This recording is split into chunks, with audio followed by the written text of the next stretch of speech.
Ini Pak, udah lepas, udah lepas, udah lepas.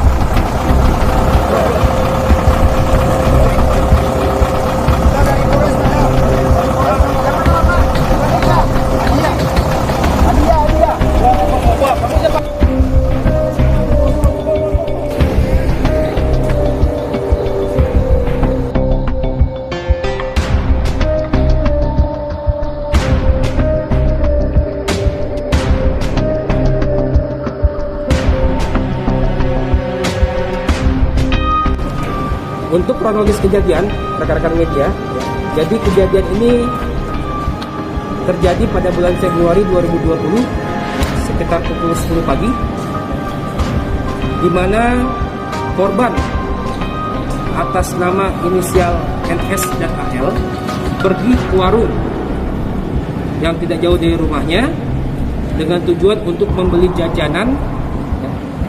Namun setelah sampai di warung, ternyata warung tersebut tutup. Warung yang dituju oleh kedua korban ini.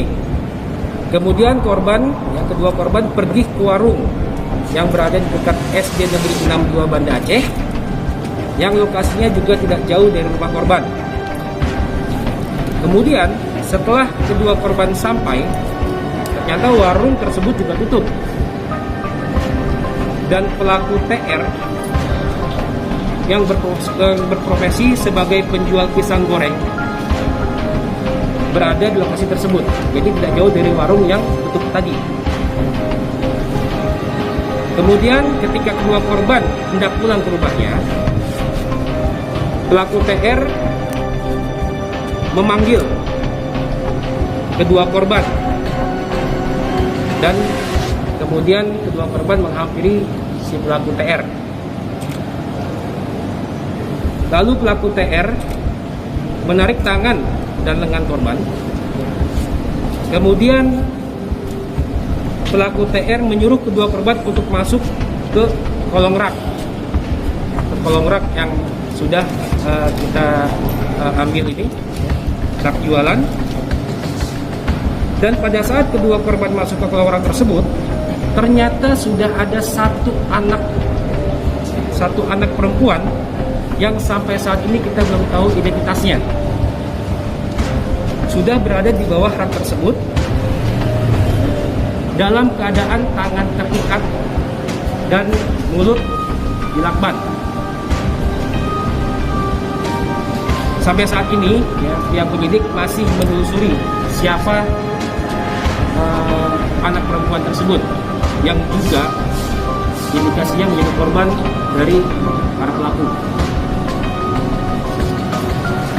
Kemudian terhadap kedua korban yang masuk ke dalam rak, juga pelaku TR menutup mulutnya dengan lakban. Nah, setelah itu pelaku mengancam korban dengan menggunakan satu bilah parang. Untuk parangnya ini diakui oleh korban, namun sudah hilang karena kejadian memang pada bulan Februari yang lalu, sudah beberapa bulan yang lalu.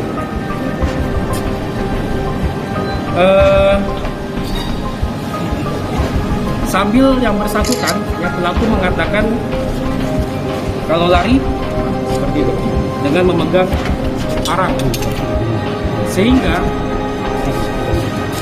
para korban ini takut dan terancam saat itu.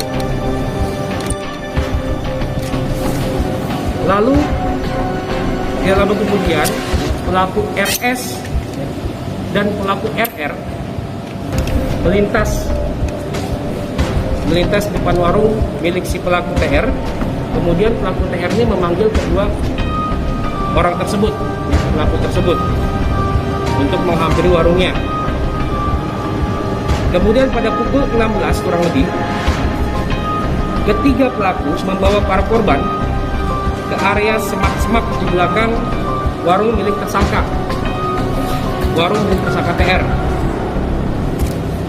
Dan di lokasi tersebut, ketiga korban kemudian dicabuli dan disetubuhi oleh ketiga pelaku.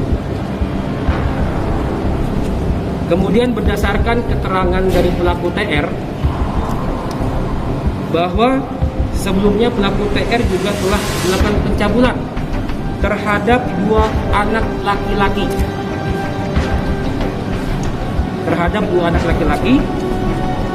Dan juga kami masih menelusuri siapa kedua korban tersebut sampai dengan saat ini.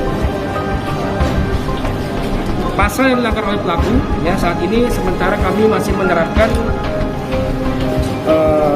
pasal 81 junto pasal 82 Undang-Undang RI nomor 23 tahun 2002 tentang perlindungan anak sebagaimana telah diubah dalam Undang-Undang RI nomor 35 tahun 2014 dan Undang-Undang RI nomor 17 tahun 2016 dengan ancaman hukuman maksimal 15 tahun kurungan penjara.